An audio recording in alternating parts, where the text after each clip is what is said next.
അതിലും പരാജയപ്പെടല. ഹിപ്നോട്ടിസം നടത്തിയിട്ട് പരാജയപ്പെടുന്നവരില്ല, അവർ ഭയങ്കര സമർത്ഥന്മാരാ. അതുകൊണ്ട് ഇവർ പരലോകത്തൊരുന്നവര നോക്കാനുള്ള തീരുമാനം തന്നെയാ. ഒരു നോക്കൊന്ന് നോക്കിക്കളയാം, നടക്കൂല. അത് അള്ളാഹുവിന്റെ കോടതിയാണ്. അള്ളാഹു തആല ഉടനെ തന്നെ അടുത്ത ആയത്ത് അൽയൗമ നഖ്തിമു അലാ അഫ്വാഹിഹിം വതുകല്ലിമുനാ ഐദീഹിം വതശ്ഹദു അർജുലുഹും ബിമാ കാനൂ യക്സിബൂൻ. പടച്ചോനെ, അല്ലാഹു പറയുന്ന അൽയൗമ നഖ്തിമു, ആ ദിവസം നമ്മൾ മുദ്ര വെക്കും, അലാ അഫ്വാഹിഹിം, അവരുടെ വായിന് നമ്മൾ ശീലുവെക്കും, അവരുടെ വായിന് നമ്മൾ ശീലുവെക്കും. അതിനു മുമ്പ് ആദിഹി ജഹന്നമുല്ലത്തി കുന്തും തുഅദുൻ ഇസ്ലൗഹ ബിമാ കുന്തും തക്ഫുറൂൻ. അല്ലാഹു പറയും, നരകത്തിലേക്ക് കടന്നോളി, ഇതാ നരകം എന്നിട്ട് അപ്പോഴേക്ക് നരകം ഇങ്ങനെ പിടിച്ച് വലിച്ചടിപ്പിക്കും. അപ്പോഴാണ് ഇവൻ ഈ നിഷേധിക്കുന്നതും വീണ്ടും വീണ്ടും നിഷേധിക്കുന്നതൊക്കെ. അപ്പോൾ അള്ളാഹു പറയാണ്, ദാ അൽയൗമ നഖ്തിമു അലാ അഫ്വാഹിഹിം, അവരുടെ വായിന് ഇതാ ശീല വെച്ചിരിക്കുന്നു, നാം ശീല വെക്കുന്നു. പിന്നീട് നമ്മളോട് സംസാരിക്കുക, വതുകല്ലിമുനാ, പിന്നെ നമ്മളോട് സംസാരിക്കുക ഐദീഹിം, അവരുടെ കൈകളാണ്, വതശ്ഹദു അർജുലുഹും ബിമാ കാനൂ യക്സിബൂൻ, അവർ ചെയ്ത പേക്കൂത്തുകൾക്ക് സാക്ഷി പറയുക അവരുടെ കാലുകളാണ്. അല്ലാഹു സുബ്ഹാനഹു വ തആല പറയാണ്, വായ അങ്ങോട്ട് മൂടിക്കെട്ടും. ഈ മുദ്ര വെക്കുന്നൊക്കെ പറഞ്ഞാൽ സംസാരശേഷി നഷ്ടപ്പെടുത്തുന്ന അർത്ഥം. പിന്നെ സംസാരിക്കണമെങ്കിൽ നാക്കിന്റെ പോസ്റ്റ് വരുമ്പോൾ മാത്രമേ നാക്ക് സംസാരിക്കൂ. നാക്ക് ചെയ്ത തെറ്റുകൾ നാക്ക് പറയാം, ഓരോ അവയവങ്ങളും ചെയ്യുന്ന തെറ്റ്, അവിടെ മാത്രമേ നാക്ക് സംസാരിക്കൂ, അല്ലെങ്കിൽ സംസാരിക്കുന്നില്ല. മുദ്ര വെച്ചു, നാക്കിന് അനങ്ങാൻ വയ്യ, പിന്നെ സംസാരിക്കുന്നത് കയ്യും കാലും. ഞാൻ ഇന്നവനെ അടിച്ചു, കൊന്നു, ഇന്ന സാധനം ഞാൻ കട്ടെടുത്തു ഒക്കെ പറയുന്നു, ഇന്ന ഹറാമിലേക്ക് ഞാൻ നടന്നുപോയി കാല് പറയുന്നു, എനിക്കനുവദിക്കാത്തത് ഞാൻ മണത്തു മൂക്ക് പറയുന്ന, എനിക്കനുവദിക്കാത്തത് ഞാൻ കണ്ടു കണ്ണ് പറയുന്ന. സുബ്ഹാനല്ലാഹ്, ആ രംഗം ഇവനാകെ ബേജാറായി. എന്താ പടച്ചോനെ ഈ സംഭവിക്കുന്നത്? സ്വന്തം ശരീരങ്ങളിൽ നിന്ന് അവയവ പ്രക്ഷേപണം നാളാണ് യഥാർത്ഥത്തിൽ ഈ ഗൗരവമുള്ള നാള്. സുബ്ഹാനല്ലാഹ്, ഈ അവയവ പ്രക്ഷേപണം നടക്കുമ്പോ ഇവനാകെ ബേജാറാവുകയാണ്. ഓരോ അവയവങ്ങളും അവരവർ ചെയ്ത തെറ്റുകൾ വിളിച്ചു പറയുന്നു. അപ്പൊ ഇവൻ അവയവങ്ങൾക്ക് നേരെ തിരിഞ്ഞു. ഖാലൂ ലിജുലൂദിഹിം, അവരവരുടെ അവയവങ്ങളോട് ചോദിക്കും. സൂറത്ത് ഫുസ്സിലത്തിലാണ്. അവരവരുടെ അവയവങ്ങളോട് ചോദിക്കും, ലിമ ഷഹിത്തും അലൈനാ, എന്തിനാണോ നിങ്ങൾ നമ്മളെ മാനം കെടുത്തത്? അപ്പൊ പിന്നെ ഇപ്പം കയ്യിന്റെ നേരെയാ, അല്ലെങ്കിൽ എന്തിനാ അത് പറയാൻ നിന്നത്? കാരണം നമ്മളൊന്നു തന്നെയല്ലേ, നരകത്തുക്ക് കൂട്ടിപ്പിടിച്ചിടുന്ന ഉറപ്പല്ലേ, ഉറപ്പുള്ളത് കൊണ്ടല്ലേ ഞാനിങ്ങനെ കളവ് പറയാൻ തയ്യാറാകുന്നത്. അപ്പൊ നീ എന്തിനാ അത് പറയാൻ നിന്നത് എന്ന് അള്ളാഹു കഴിവ് കൊടുക്കും. അവന്റെ നാക്കുകൊണ്ട് ചോദിക്കും. അപ്പൊ കാലും കയ്യും അവനോട് തിരിച്ചിങ്ങോട്ട് പറയും. നല്ല വയത് കേട്ടോ, കയ്യിനോടും കാലിനോടും ഒക്കെ സംസാരിച്ചൂടെ കൂട്ടുകാരാ? എന്താ സംസാരിക്കൂല? കാരണം ഇതൊക്കെ കയ്യും കാലും ഇങ്ങോട്ട് സംസാരിക്കുന്ന കേട്ടാ പിന്നെ അങ്ങോട്ട് സംസാരിക്കൂലേ?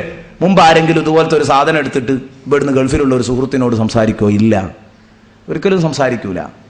നേരെ മറിച്ച് ഇന്ന് അത് സംസാരിച്ചാൽ ഫലമുണ്ട് എന്ന് ബോധ്യപ്പെട്ടതുകൊണ്ട് നമുക്ക് സംസാരിക്കാം എന്നതുപോലെയാണ്. പരലോകത്തെത്തുമ്പോൾ ലോകമൊക്കെ മാറി, പിന്നെ കൈകാലുകളാ, പിന്നെ മൊബൈലൊന്നും വേണ്ട, കൈ തന്നെ മതി. ശരിക്ക് സംസാരിക്കുകയാണ് കൈ കൃത്യമായിട്ട്.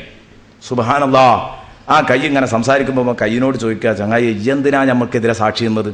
നമ്മൾ ഒന്ന് തന്നെയല്ലേ? കയ്യിൻ്റെയും കാലിൻ്റെയും മറുപടി അല്ലാഹു പറയുന്നു, ഖാലു, അവന്റെ ചർമ്മങ്ങൾ അവനോട് പറയും, അവന്റെ ചർമ്മങ്ങൾ അവനോട് പറയും.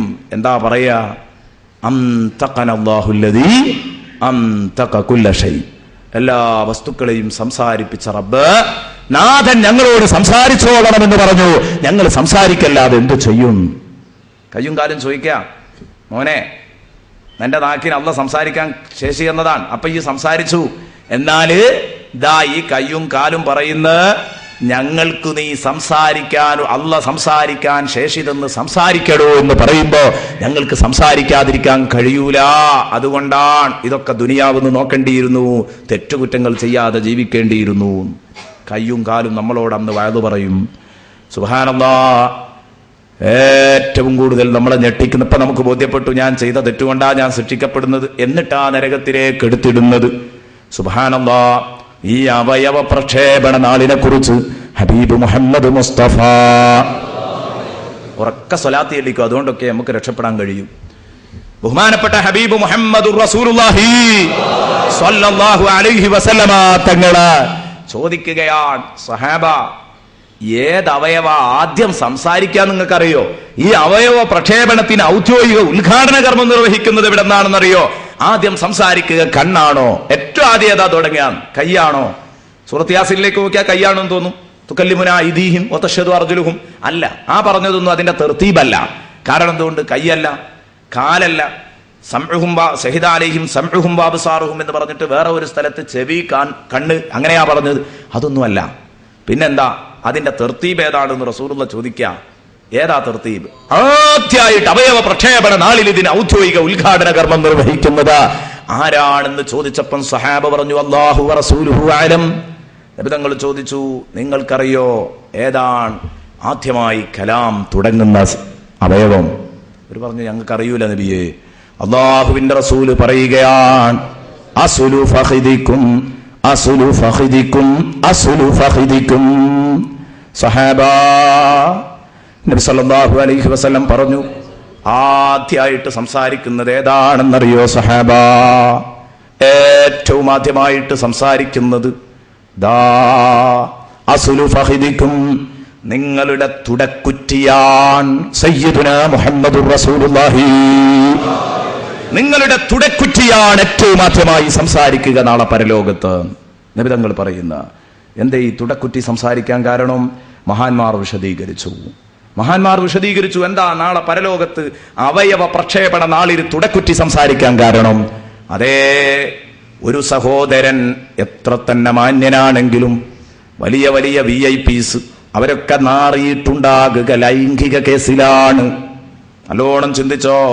പള്ളി പ്രസിഡന്റാണ്, പള്ളി സെക്രട്ടറിയാണ്, അല്ലെങ്കിൽ വലിയ ബഹുമാനിക്കപ്പെടുന്ന ആളാണ്, ആദരിക്കപ്പെടുന്ന ആളാണ്, നാട്ടിലെ നേതാവാണ്, എല്ലാം ശരിയാണ്. ഉള്ളിന്റെ ഉള്ളിൽ രഹസ്യ ജീവിതത്തിൽ എവിടെയെങ്കിലും ലിംഗത്തിന്റെ വികൃതികൾക്ക് തുള്ളിക്കൊടുത്തിട്ടുണ്ടെങ്കിൽ, ലിംഗം തോന്നിപ്പിക്കുന്ന വികൃതികൾക്ക് തുള്ളിക്കൊടുത്തിട്ടുണ്ടെങ്കിൽ, നാളെ പടച്ച റബ്ബിന്റെ മുമ്പിൽ ആദ്യമായി നമ്മളെ തോല് പൊളിക്കുന്ന കേസ് ലൈംഗിക അരാജകത്വമാണ്. സുബ്ഹാനല്ലാഹ്.